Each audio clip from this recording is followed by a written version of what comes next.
তারা সরকারি কলেজের বিধিবিধান অনুযায়ী তারা মানতেছে না কোনো বিধান। আমার পরীক্ষাকে তারা ডিস্টার্ব করতেছে।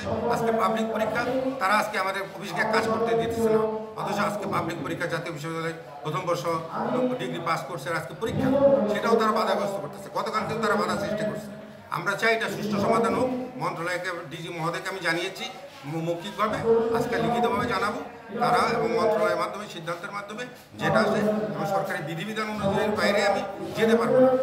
অতএব সরকারি বিধিবিধান মানতে হলে আমাকে ডিজি এবং মন্ত্রণালয়ের সিদ্ধান্ত অনুযায়ী মানতে হবে।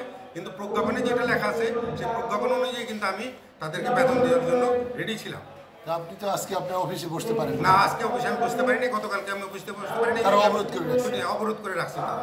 এটা সরকারি কাজের হ্যাম্পার করতেছে, তারা সরকারি কাজে বাধা বিঘ্ন সৃষ্টি করতেছে, যেটা কাম্য নয়। আসসালামু আলাইকুম, আমি মোহাম্মদ আরিফুর রহমান, প্রভাষক ইসলামিক স্টাডিজ বিভাগ। আপনাকে ধন্যবাদ। আপনার মাধ্যমে আশা করি আমরা একটা সমাধান পাবো।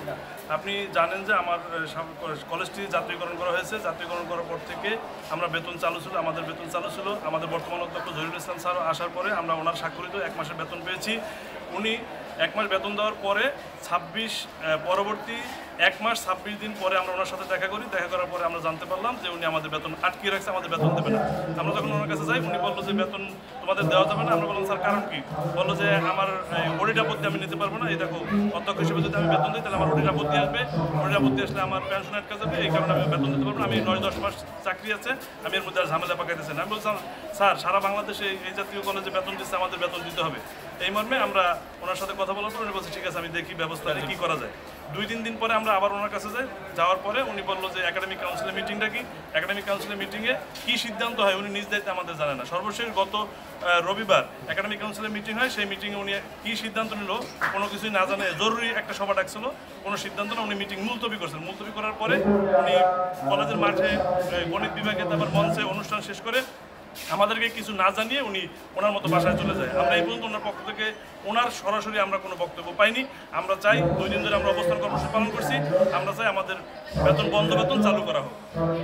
আমরা যতক্ষণ পর্যন্ত না আমাদের এই 26 মাসের বকেয়া সহ বেতন চালু না করা হয়, ততক্ষণ পর্যন্ত আমরা এই অবস্থান কর্মসূচি চালিয়ে যাব। এটাই হচ্ছে আমাদের। আমি জনাব মাহমুদুর রহমান, প্রভাষক মার্কেটিং বিভাগ। আসলে আপনি এর আগে একটা রিপোর্ট করেছেন এবং আন্দোলন হয়েছে, বিভিন্ন আন্দোলনের প্রেক্ষিতে আমরা বেতন পেয়েছি এবং এই বেতন পাওয়ার ক্ষেত্রে অনেকগুলো মিটিং হয়েছে। মিটিংয়ে সর্বসম্মতিক্রমে আমাদের বেতনটা চালু হয়েছে।